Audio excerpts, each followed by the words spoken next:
प्रिय भक्तों, जय श्री राम। आज हम गीता प्रेस गोरखपुर कल्याण से प्रकाशित भक्तमाल अंक से भक्त नारायण दास की सच्ची कथा सुनाने जा रहे हैं। ते निर्भय तू काल घर में बन गिरी गहन में, छाड़ी कपड़ जंजाल गही शरण जिन राम की। बंगाल के सुप्रसिद्ध राजा कीर्ति चंद के राज में गंगा जी के तट पर नारायण दास जी का घर था। वे बड़े ही शुद्ध चित्त तथा सरल स्वभाव के मनुष्य थे। वे धनवान थे और विद्वान थे, पर उनकी सादगी और सरलता ऐसी थी कि उन्हें कोई वैभव संपन्न समझ ही नहीं सकता था। धन में उनकी कोई भी आसक्ति नहीं थी। मर्यादा पुरुषोत्तम श्री राम में उनका चित्त सदा लगा रहता था। नारायण दास जी की पत्नी मालती भी दिन भर भगवान श्री राम जी का भजन करती थी, पतिव्रता थी, सुशीला थी। यद्यपि पत्नी के मन में संतान न होने का दुख था, फिर भी नारायण दास जी को इस अभाव की तनिक भी परवाह नहीं थी। अवस्था ढल जाने पर संसार त्याग कर श्री अयोध्या जी में रहते हुए जीवन के शेष दिन बिता देने का उन्होंने निश्चय किया। पत्नी का साथ चलने का दृढ़ आग्रह देकर उसे भी उन्होंने साथ ले लिया। 4 बैलों पर आवश्यक सामान लादकर घर से वे चल पड़े। साथ में कोई भी सेवक ले चलना उन्हें पसंद नहीं आया, यद्यपि कई नौकर उनके साथ चलने को उत्सुक थे। पति पत्नी राम नाम का कीर्तन करते चलते थे। मार्ग में धर्मशाला या किसी ग्राम में निवास करते थे। इस प्रकार वे चित्रकूट पहुंच गए। चित्रकूट की उस पुण्यभूमि को देखकर नारायण दास का हृदय प्रेम से खिल उठा। वो कुछ दिन के लिए वहीं ठहर गए। सत्संग, साधु सेवा, भजन कीर्तन, दान पुण्य करते हुए कुछ दिन चित्रकूट रहने के पश्चात वे अयोध्या की ओर चले। श्री राम, मिथिलेश नंदिनी तथा श्री कुमार लक्ष्मण जी के साथ वन के बीहड़ मार्ग से अयोध्या से चित्रकूट आए थे। हमें भी वन के कष्टों का अनुभव करते उसी मार्ग में अयोध्या जाना चाहिए। ये सोचकर नारायण दास ने सीधा मार्ग छोड़ दिया और वे वन पर्वतों के दुर्गम मार्ग से चलने लगे। कौन सा सीधा मार्ग अयोध्या जाता है और कौन सा नहीं, ये वे बिल्कुल नहीं जानते थे। जानने का साधन भी नहीं था। भगवान का नाम कीर्तन करते कंकड़ पत्थर और कांटों से भरी ऊबड़ खाबड़ पगडंडी से भयंकर पशुओं से पूर्ण जंगल के बीच से वे चले जा रहे थे। वृक्षों के नीचे किसी झरने किनारे विश्राम करते और बैल वहीं घास चल लेते। इस प्रकार यात्रा चल रही थी। एक बार वे लुटेरों भीलों के गांव के पास जा पहुंचे। भीलों ने समझ लिया कि उनके पास धन है। उन्होंने इनके पास आकर पूछा, तुम लोग इस बीहड़ वन में कैसे आ गए? नारायण दास जी तो सीधे सरल थे। उन्होंने बता दिया, मैं अयोध्या जा रहा हूँ। भीलों ने कहा, तुम लोग मार्ग भूलकर इस वन में आ गए। चलो, अच्छा कि हम लोगों से भेंट हो गई। हम लोग भी अयोध्या ही जा रहे हैं। अब नारायण दास जी ने समझा कि हमें ये रास्ता बताने वाले मिल गए और वे उन दुष्टों पर विश्वास करके निश्चिंत हो गए।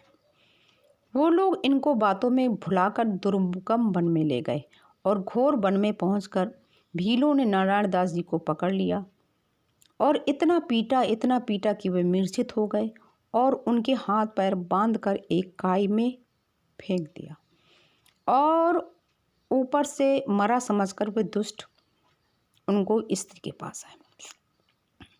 मालती पति की दशा देखकर मूर्छित हो गई थी। वे पृथ्वी पर पड़ी थी। विन्नर राक्षस उसे घसीटने लगे और गालियां देने लगे। थोड़ी देर में मालती को होश आया। उसने देखा कि इन दुष्टों की नीयत बहुत बुरी है। भय और क्रोध से वे कांपने लगी। कोई भी उपाय न देखकर उस पतिव्रता ने नेत्र बंद करके शरण प्रभु को पुकारना प्रारंभ किया। प्रभु, आप शरणागत रक्षक नहीं है क्या? मैंने तो सुना है कि सेवकों की रक्षा के लिए ही आप धनुष बाण धारण करते हैं। क्या सचमुच आप शरण में आए अनाथों को शरण देते हैं? हमारे तो आप ही स्वामी हैं, आप ही रक्षक हैं। हमारी आप रक्षा क्यों नहीं कर रहे? मालती नेत्रबंद की कातर कंठ से प्रार्थना कर रही थी कि भीलों को लगा कहीं से घोड़े के टापों की आवाज़ें आ रही हैं। वे कुछ सोच सके। इससे पहले सफ़ेद घोड़े पर सवार एक नौजवान आता दिखाई पड़ा। मस्तक पर सोने का मुकुट, कानों में रत्न कुंडल, सर्वांग आभरण भूषित, कमर में तलवार, हाथ में विशाल धनुष, पीठ पर तरकस कसा हुआ। उस श्याम वर्ण कमल लोचन युवक को देखकर डाकू डर गए। उन्हें वह यमराज से भी भयंकर दिख पड़ा। प्राण लेकर वो चारों ओर भागे।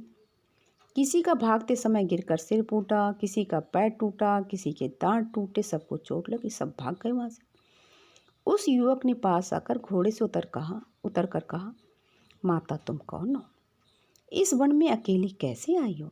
तुम्हारे साथ क्या कोई पुरुष नहीं है? ये तुम्हें कौन घेरे खड़े हुए थे? प्राणों से अमृत घोलते हुए ये शब्द कान में पड़े। मालती ने नेत्र खोलकर देखा और एकटक उस रूप राशि को देखती रह गई। युवक के फिर पूछने पर उसने किसी प्रकार बड़े कष्ट से अपनी कहानी सुनाकर प्रार्थना करती हुई कहा, मैं नहीं जानती कि तुम कौन हो। कोई भी हो, मेरी दुर्दशा देखकर ही दयामय रघुवीर ने तुम्हें यहाँ भेजा है। मैं नहीं जानती कि मेरे पतिदेव कोई दुष्ट कहाँ से फेंक आए, वे जीवित होंगे या नहीं होंगे। तुम मुझ दीना अबला पर दया करो, मेरे धर्म के भाई बनो। एक चिता बना दो और उसमें जलकर अपने अंतर की ज्वाला को मैं शांत करूंगी। युवक ने कहा, देवी जी आप चिंता मत करें, आपके पति जीवित हैं। मैंने आते समय यह शब्द सुना था, हाय मालती हम लोग अयोध्या जाकर श्री राम के दर्शन न कर सके। अवश्य ये सब तुम्हारे पति के होंगे, तुम मेरे साथ चलो, वह स्थान यहाँ से दूर नहीं है। अब मालती को तो एक पग चलने की ताकत ही नहीं थी। भव भयहारी भगवान ने अपना अभय हस्त बढ़ाया और माता कहकर मालती को आश्वासन दिया। वह उन सर्वेश्वर का हाथ पकड़ कर चलने लगी। डाकुओं ने नारायण दास को खाई में पटक दिया था। उनके हाथ पैर लताओं से बंधे थे, उनका अंग अंग मार पड़ने से कुचल गया था। बड़े बड़े पत्थर उनकी छाती पर पड़े हुए थे। उन्होंने मन ही मन कहा, मेरे प्रभु तुम्हारे प्रत्येक विधान में जीवन का मंगल है, मुझे तुम्हारी प्रत्येक अवस्था में आनंद है। मैं तो एकमात्र आपकी शरण में आया हूँ। इतना सोचते सोचते हुए मूर्छित हो गए थे। मालती ने वहां आकर जब अपने पति की ये दशा देखी तो धड़ाम से गिरकर फिर बेहोश हो गई। अब भगवान ने उन्हें आश्वासन दिया। प्रभु ने खाई में उतरकर नारायण दास की छाती पर से सिलाएं हटाई, उनके सारे बंधन काट डाले और उन्हें ऊपर उठा लाए। श्री राघवेंद्र के हाथों का अमृतसाई स्पर्श पाकर नारायण दास के शरीर में चेतना लौट आई। उनके शरीर मन प्राण सबकी व्यथा तत्काल दूर हो गई। नारायण दास ने नेत्र खोलने पर अपने सामने उन धनुषधारी को देखा। कई क्षण वे अपलक देखते रहे। हृदय ने कहा, इस भीषण विपत्ति से परित्राण भला श्री जानकी नाथ को और कौन दे सकता है। और श्री नारायण दास अपलक उस धनुषधारी को देखने लगे। कई क्षण वे देखते रहे। ये पीतम्बरधारी कौस्तुभ मणि गले में पहनने वाले मेरे श्री रघुनाथ ही तो हैं। बस वे प्रभु के चरणों में लौट गए। उनके नेत्रों की धारा प्रभु के पाद पद्म धो दिए। भगवान अपने ऐसे भक्तों से क्या छिपे रह सकते हैं। प्रभु ने अपने ज्योतिर्मय चिन्मय स्वरूप का दर्शन देकर दंपति को कृतार्थ किया, उन्हें भक्ति का वरदान दिया। भगवान की आज्ञा से नारायण दास पत्नी के साथ वहां से चलकर कुछ दिनों अयोध्या पहुंच गए। श्री सरयू जी के तट पर उन्होंने अपनी पर्णकटी यानी झोपड़ी बना ली। वहीं साधु सेवा और भगवान का भजन करते हुए उन्होंने शेष जीवन व्यतीत किया। भक्तों, ये भक्तमाल कल्याण गीता प्रेस गोरखपुर से प्रकाशित है और इसमें भक्तों की सच्ची कथाएं प्रकाशित होती हैं।